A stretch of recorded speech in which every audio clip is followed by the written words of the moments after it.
नमस्कार दोस्तों, मैं वरनाम सिंह और आप देख रहे हैं दिल्ली क्राइम टाइम्स। जैसा कि हमने आपको बताया था कि मेहरौली में इंदु शर्मा जी को टिकट मिलने वाली है और जैसा हमने बताया था वैसा ही हो गया।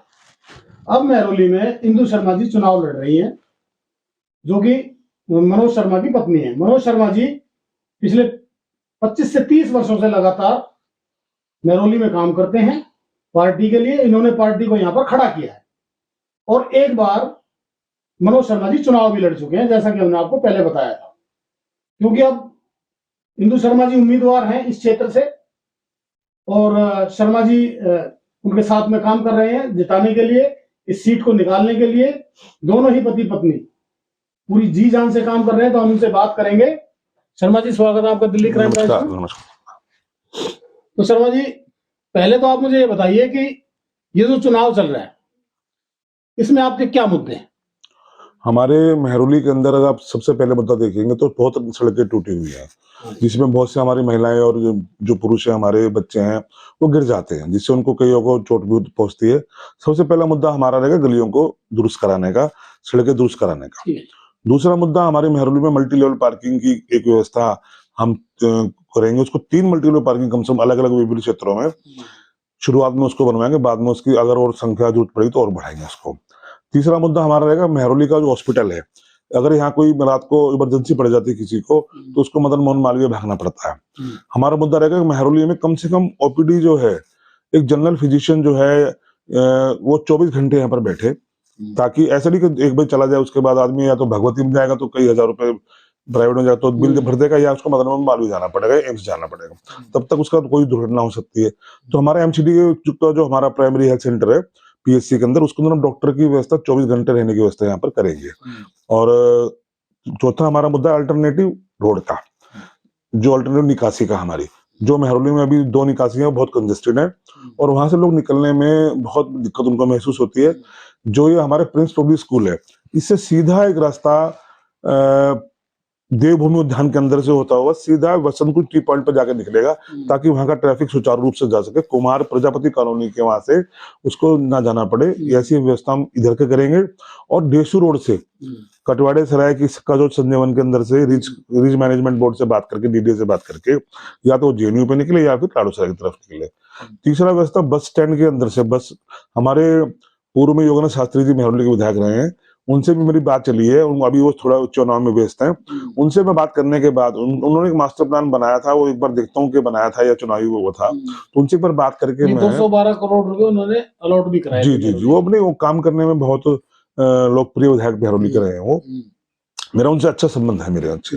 मैं राजनीतिक रूप से द्वेष नहीं रखता हूँ, जहाँ समय की बात हो उनसे सबसे मेरा प्यार प्रेम है। और मैं डॉक्टर और साथ से मेरी बात भी हुई है।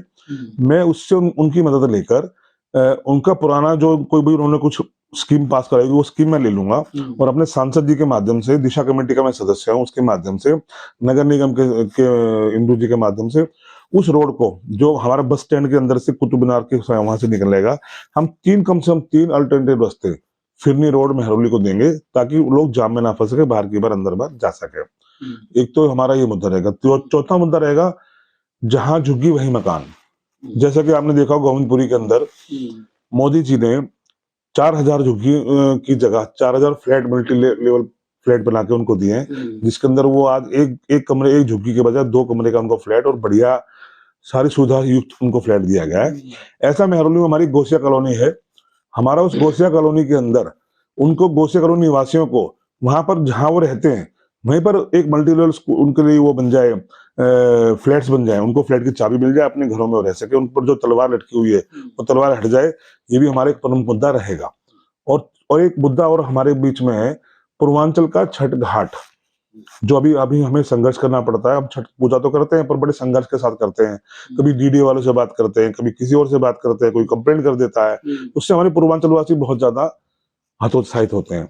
तो हमारा एक प्रयास रहेगा कि डीडीए से उस पार्क को उत्सव पार्क, जैसे कि आज हमने पंचायत, जो हमारे किशनगढ़ गांव की पंचायत होती है, उसमें हमने कहा था कि आधा हिस्सा झंडे दादा सुल्तान सिंह वाला हिस्सा आधा, और आधा उत्सव पार्क, ताकि उसमें लोग अपने घर का फंक्शन, उत्सव कोई मनाते हैं, कोई शादी ब्याह करना चाहते हैं, एक छोटा सा फार्म हाउस बसा बन जाए, ओपन गार्डन सा बन जाए जिसके अंदर लोग अपने ब्याह शादी, छोटे कोई जन्मदिन, मध्यम वर्गीय कोई हाँ, परिवार या है, कोई, वो फार्म हाउस का खर्चा नहीं उठा सकता, वो नहीं उठा तो वहां सकता, पर वो तो आराम इसको से वहाँ एक शादी उत्सव कर पार्क का रूप में सांसद जी के, क्योंकि वो डीडी की जमीन है, वो सांसद जी के सहयोग से हम ही कर पाएंगे उसको, तो सांसद जी का हम पे आशीर्वाद रहता है, उसको भी एक उत्सव पार्क के रूप में डेवलप करने का पूरा प्रयास। अब हम चलते हैं वसंत कुंज की तरफ। वसंत कुंज में एक समस्या बहुत बड़ी है कि वहां पर एक स्कूल दिल्ली सरकार बना रही थी, उस स्कूल की वजह से उस कॉलोनी के अंदर वैसी कंजेस्टेड बहुत है, जब 3-4 हजार बच्चे वहां आएंगे जाएंगे, गाड़ियां चलेंगी, स्कूटर वाले उनको उनके माँ बाप लेने आएंगे, तो उस कॉलोनी वालों को तो उनका जीना दुर्भर हो जाएगा, परेशानी। तो उस स्कूल को वहां पर ना बना के उस स्कूल की जगह पर, वो जगह स्कूल की नहीं है, वो जगह सरकार की है, दिल्ली सरकार जानबूझ के वहां स्कूल खोलना चाहती है, क्योंकि वो दिल्ली में स्कूल नहीं खोल पाए। भारतीय जनता पार्टी ने जब उन पर आरोप लगा कि आप दिल्ली में स्कूल खोलने की बात करते हैं, स्कूल नहीं खोल पाए, तो वो स्कूल पे उस जगह बनाना चाहते हैं, उस जगह जल्दबाजी में उस जगह को वहां के निवासियों के लिए एक बहुत सुंदर वहां पर एक कॉम्प्लेक्स बन जाए, स्पोर्ट्स कॉम्प्लेक्स टाइप का, जिसके अंदर लोग जाकर अपनी हेल्थ की चिंता कर सकें, स्विमिंग पूल बन जाए उसके अंदर, ऐसे या कुछ भी जो वहां की सुविधा अनुसार होगा उनसे बात करके उसको बनाएंगे, और उस स्कूल को हम डीडीए से बात करके अल्टरनेटिव जगह स्कूल भी बने। हम स्कूल के विरोधी नहीं है, स्कूल तो हम खुद डिमांड करते हैं, दिल्ली सरकार स्कूल नहीं बना रही है, हम उसके विरोधी नहीं है, हम स्कूल बनाना चाहते हैं, लेकिन स्कूल वहां ना बन के खुली जगह में बने जहां से उनको बच्चे शिक्षा मिले और वहां पर किसी को जामुआ की व्यवस्था सामना ना करना पड़े। ये हमारी वसंत कुंज की ज्यादा समस्या वसंत कुंज की होती नहीं है, ये वसंत कुंज की समस्या है।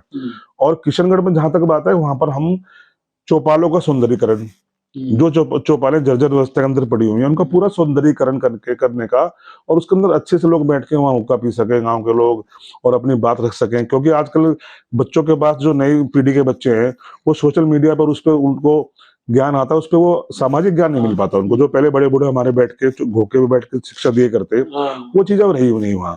तो एक चौपालों का सौंदर्यीकरण, और जो हमारा बाबा लटूरिया मंदिर है उसके नीचे झोड़ है, उस झोड़ के अंदर बुरा हाल है बहुत बेहतरीन तरीके से, आज वो कभी बहुत जमाने में अच्छी हुआ करती थी, आज उसका हम छोटे छोटे से जाया करते वहाँ दूध लेने छाना जाया करते, तो बहुत अच्छा था उस समय, लेकिन आज वहाँ इतना बुरा हाल है।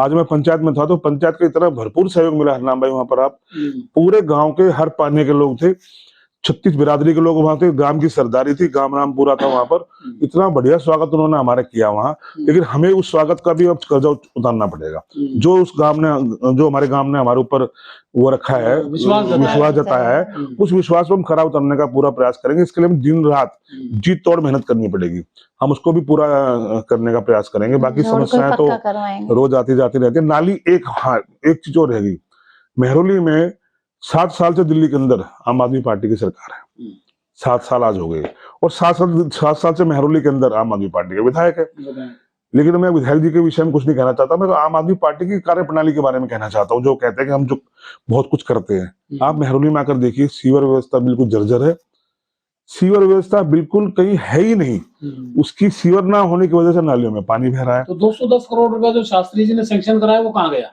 अब इसके बारे में तो मैं किसी पर आरोप नहीं, रिजर्वायर के लिए और सीवर बिल्कुल उन्होंने सैंक्शन कराया था, लेकिन वो कहाँ गया इसके बारे में मैं ज्यादा शब्द नहीं कहूंगा। अब ये इसके बारे में मुझे कहना भी शायद अभी जल्दबाजी हो। मैं कई बार इस विषय को उठा चुका हूँ, और मेहरौली के विषय में जिससे भी मैं बात करता हूँ, इस विषय को उठाता हूँ, आप एक अजीब किस्म की बदबू महसूस करेंगे जब गलियों में आएंगे, ऊंचाई के ऊपर, हाइट पे। तो यहाँ सीवर की व्यवस्था नहीं है, नालियां खुली हैं जिनमें मैला बहता है, उनका क्या इंतजाम करेंगे आप? अब देखिए ना, वो गुजरात को कम से कम नालियां तो गुजरात को दिल्ली मॉडल बनाने की बात करते हैं, गुजरात के बारे में चिंता करते हैं। मेरा कहना है कि आप, दिल्ली देश की राजधानी है, और मेहरावली ये दिल्ली की राजधानी है पुरानी, आप कम से कम मेहरावली की चिंता कर लो। मेहरावली कोई कल्पना कर सकता है कि दिल्ली की भारत की राजधानी दिल्ली के अंदर सीवर व्यवस्था नहीं होगी? मूलभूत सुविधा सबसे जरूरी सीवर की व्यवस्था है, और सीवर नहीं है, कल्पना करके रोंगटे खड़े हो जाते हैं। हरनाम भाई, मैं जहां जहां प्रचार के लिए जाता हूँ, मेरी धर्मपत्नी प्रचार के लिए जाती हैं, हमारा सबसे पहला प्रश्न उनका होता है कि नाली खुली, नाली में सीवर बह रहा है। सच्ची बात है, मेरे भी परिवार के लोग, मेरे रिश्तेदार जब आते हैं तो उनको सभी ये दुख झेलना पड़ता है। और 7 साल से आम आदमी पार्टी की सरकार है, वो सुनते नहीं है। योगेश शास्त्री जी ने कह रहे कि हम 230 करोड़ रुपए सैंक्शन करवाए थे, वो पता नहीं, उसको भी हम देखेंगे क्या है। लेकिन सबसे बड़ी बात है कि अगर सीवर डल जाएंगे तो नालियों अपने आप ऑटोमेटिकली उनका लोड कम हो जाएगा और वो पानी उसको चला जाएगा। सीवर ना डले लेकिन इन नालियों को ढक दिया जाए। हाँ हाँ, अब विषय हमारा आ गया। हम सीवर वो उनका विषय अब डाले या ना, उनका संघर्ष करेंगे और नालियों को पूरा ढकने का एमसीडी, पूरी नालियों को ढकने का प्रयास पूरा, और हम उसको प्रयास नहीं, उसको हम करके दिखाएंगे चरणबद्ध तरीके से, वार्ड वाइज उसको लेंगे और उसको पूरा नालियों को ढकते हुए पूरा नाली मुक्त मेहरौली, ताकि कहीं पर भी पानी बाहर ना निकल पाए, इसकी व्यवस्था भी हम पूरी तरह से करेंगे। और एक विषय और है, मेहरौली के जो एंट्रेंस, जहां पर भी एंट्रेंस है, गढ़वाल कॉलोनी घुसते हैं वहां डस्टबिन है, LIC से घुसते हैं वहां डस्टबिन है, उन दोनों डस्टबिन को हम वहां से हटवाकर उसको वो बनवाएंगे बाहर, जहां पर आजकल आपने देखा होगा नया एक पूरा MCD ने एक पूरी व्यवस्था करी है, वहीं पर कूड़े का पूरा निस्तारण किया जाता है। वो हम दोनों एंट्री पॉइंट से हटा के उसको एक उचित जगह पर बनवाएंगे, ताकि अंदर जब एंट्री आप मेहरौली में करें एक सुंदर और स्वच्छ मेहरौली हो, बदबू ना आए। हाँ, बदबू ना आए, इसके लिए हम पूरी व्यवस्था करेंगे। तो अब मैं उम्मीदवार से बात करूंगा। जी। तो मैम आप ये बताइए कि निगम में जो सबसे बड़ी समस्या क्षेत्रवासियों की होती है, जिसकी शिकायतें बहुत आती है, भ्रष्टाचार बहुत होता है इस विषय को लेकर, जब आदमी मकान बनाने के लिए चलता है, आप जानते हैं आजकल 100 गज 50 गज के मकान लोगों के पास, छोटे छोटे मकान, छोटी छोटी जमीनें हैं, जब आप उनको बनाने के लिए लोग चलते हैं तो निगम का आदमी आकर उस पर खड़ा हो जाता है और वहां पुलिस और निगम दोनों के द्वारा पैसे की डिमांड की जाती है। और यह समस्या केवल मेहरौली की नहीं, पूरी दिल्ली की है। लेकिन आप पर्टिकुलर मेहरौली क्षेत्र में इसके लिए क्या कदम उठाएंगी, क्या करें? भाई साहब, ये आपने बहुत अच्छा क्वेश्चन करा मेरे साथ, और मैं इसके बारे में सोच ही रही थी। कोई भी गरीब व्यक्ति अगर अपना मकान बनाता है, बड़ी मुश्किल से पैसे कमाता है, दोनों मियाँ बीवी मिलके पैसे कमाता है, सुबह से शाम तक, जब जाके अपने एक झोपड़ी तैयारी करते हैं, उसके बाद निगम के लोग आके उसके मकान के ऊपर खड़े हो जाते हैं हथौड़ा चलाने के लिए, कि पैसे मांगने के लिए, या उसे परेशान करते हैं कि हमें लंटर तोड़ देंगे, या तुम्हारा ये कर देंगे, या वो कर देंगे। अगर कोई भी व्यक्ति, मैं अपने क्षेत्रवासियों के आपके माध्यम से ये बताना चाहती हूँ, और कोई भी व्यक्ति आके, अगर आप निगम का व्यक्ति आपके मकान को तोड़ने की कोशिश करता है, तो उसके हथौड़े का पहले ही बिटा निकाल के मैं शमशी तालाब में फेंक दूंगी। आप चिंता मत करो, मेरी तरफ से मैं आपको पूर्ण विश्वास दिलाती हूँ इस बात का कि मैं आपकी सहायता के लिए पूरा सहयोग करूंगी। और कोई भी आपके मकान बनाने में या दुकान बनाने में आपकी पर्सनल और परेशानी करता है या पैसे मांगता है, तो आप उसको पकड़ के रख लो, वहीं बांध लो, और उसके बाद मेरे को बुलाना, मैं उचित कार्रवाई करूंगी उसके ऊपर। बस मैं इतना आपको विश्वास दिलाना चाहती हूँ अपने क्षेत्रवासियों को, और मेरे पर पूरा विश्वास दिखाएं। अच्छा मनोज जी, अभी इंदू जी ने जो कहा निगम के विषय में, उससे आप कितने सहमत हैं? बिल्कुल, ये बहुत ज्वलंत विषय है। एक गरीब आदमी बेचारा रेहड़ी पटरी लगाने वाला आदमी, एक छोटी दुकानदार कर्मचारी, छोटा कर्मचारी अपना मकान बनाता है, अपनी PF की रकम अपने लोगों से, दोस्तों से उधार पैसे लेता है, गहने गिरवी रखता है, उसके बाद छोटा सा झोपड़ा बनाता है कि अपने बच्चों के साथ उसमें रह सके, छोटा सा मकान बनाता है। और निगम के कर्मचारी, दिल्ली पुलिस के कर्मचारी उसके ऊपर जाके उसको परेशान करते हैं। मेरे पे रोज ही समस्याएं आती हैं, भाई साहब आज हथौड़े तोड़ने वाले आ गए, भाई साहब आज दिल्ली पुलिस के लोग आ गए। मैं उनसे प्यार से और गुस्से से किसी भी तरह से उनका मकान बचाने की कोशिश करता हूँ, ताकि उनका अपना एक जो छोटा सा आशियाना वो बचा रहे। और मैं विश्वास दिलाता हूँ, इंदू जी ने बिल्कुल ठीक कहा, हम दोनों पति पत्नी इस क्षेत्र के लिए डबल इंजन की सरकार के तौर पर काम करेंगे। और अगर कोई निगम का कर्मचारी उनसे अगर पैसे की डिमांड करता है, तो सबसे पहले उसके सामने हम खड़े होंगे, सिर्फ एक फोन कॉल की देरी होगी, एक फोन आप हमें करना और हम तुरंत आपके पास पहुंचेंगे, आपका सिर नीचे शर्म से नहीं होगा, हम मेहरौली भ्रष्टाचार मुक्त कर देंगे। चलो जी, बहुत बहुत धन्यवाद मनोज जी। तो दोस्तों, मनोज जी ने जो अपील आप लोगों से की है वो एक जायज, मैं इसको मानता हूं, क्योंकि उम्मीदवार का यह अधिकार है कि वो अपने मतदाता से यह मांग करे कि वो मत उसे दिया जाए, और क्यों दिया जाए यह कारण भी मनोज जी ने हमें बताया।